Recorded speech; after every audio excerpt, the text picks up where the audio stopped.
कल्पना कीजिए एक ऐसा देश जो अपनी सख्त नीतियों और रहस्यमयी शासन के लिए विश्व भर में जाना जाता है। उत्तर कोरिया। यह वही देश है जहां लोकतंत्र की बात करना भी अपराध माना जाता है।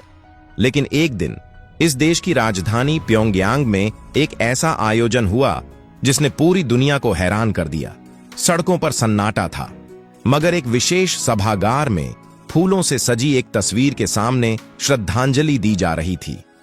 यह तस्वीर थी भारत रत्न, संविधान निर्माता, समानता और मानवता के महान योद्धा डॉक्टर भीमराव अंबेडकर की। और सबसे चौंकाने वाली बात, इस समारोह में स्वयं उत्तर कोरिया के सर्वोच्च नेता किम जोंग उन उपस्थित थे। जय भीम दोस्तों, आप देख रहे हैं हमारा पीके यूनिक स्टोरी यूट्यूब चैनल। अगर आप हमारे चैनल पर पहली बार आए हैं तो कृपया चैनल को सब्सक्राइब करें, वीडियो को लाइक करें और इसे अपने दोस्तों के साथ शेयर करें। अगर आप वीडियो को अंत तक नहीं देख सकते तो इसे अभी छोड़ दें। तो चलिए शुरू करते हैं। यह घटना इतिहास के पन्नों में स्वर्णिम अक्षरों में दर्ज हो चुकी है। उत्तर कोरिया जैसे देश में जहां विदेशी नेताओं को शायद ही कभी याद किया जाता है, बाबा साहेब अंबेडकर को इस तरह सम्मानित करना उनके वैश्विक योगदान का जीवंत प्रमाण है। यह केवल एक श्रद्धांजलि नहीं थी, बल्कि दुनिया के सबसे बंद देश की ओर से समानता, स्वतंत्रता और बंधुत्व के मूल्यों को नमन था। किम जोंग उन ने इस अवसर पर एक संक्षिप्त लेकिन प्रभावशाली भाषण दिया। उन्होंने कहा, डॉक्टर भीमराव अंबेडकर केवल भारत के नहीं बल्कि पूरी मानवता के प्रेरणा स्रोत थे। उन्होंने सदियों पुराने अन्याय को चुनौती दी और एक ऐसा मार्ग दिखाया जो हर इंसान को सम्मान और गरिमा के साथ जीने का अधिकार देता है। आज हम उत्तर कोरिया में उनके आदर्शों को सलाम करते हैं। इस समारोह की तैयारियां कई हफ्तों पहले शुरू हो गई थीं। उत्तर कोरिया की सरकार ने भारतीय दूतावास से संपर्क कर बाबा साहेब के जीवन और उनके संघर्षों पर आधारित सामग्री मंगवाई। स्थानीय कलाकारों ने उनकी जीवन यात्रा को चित्रों और प्रदर्शनियों के माध्यम से जीवंत किया। सभागार में अंबेडकर जी के बचपन के संघर्ष, कोलंबिया विश्वविद्यालय में उनकी शिक्षा, भारत में सामाजिक क्रांति और संविधान निर्माण जैसे महत्वपूर्ण पड़ावों को खूबसूरती से दर्शाया गया। उत्तर कोरिया की जनता के लिए यह आयोजन एक अनोखा अनुभव था। जिन लोगों ने पहले कभी बाबा साहेब का नाम नहीं सुना था, वे भी उत्सुकता के साथ इस समारोह में शामिल हुए।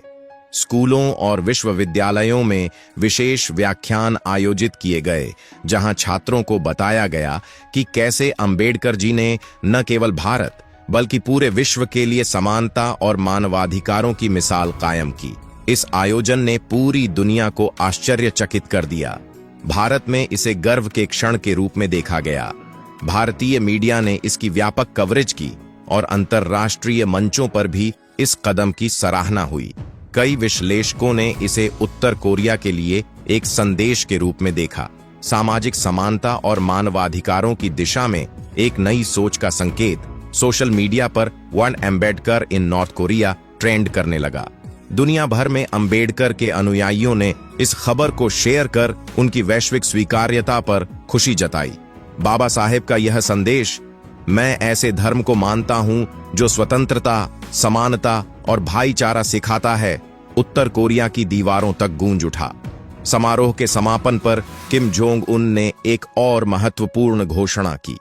उन्होंने कहा कि उत्तर कोरिया के प्रमुख विश्वविद्यालयों में डॉक्टर अंबेडकर के जीवन और विचारों पर शोध कार्यक्रम शुरू किए जाएंगे, ताकि वहां के छात्र समानता, न्याय और मानवाधिकारों के वैश्विक आदर्शों को समझ सकें। यह आयोजन इस बात का प्रमाण था कि विचारों की शक्ति किसी सीमा, सरकार या हथियार से नहीं रोकी जा सकती। बाबा साहेब का सपना अब केवल भारत तक सीमित नहीं है, यह पूरे विश्व का सपना बन चुका है।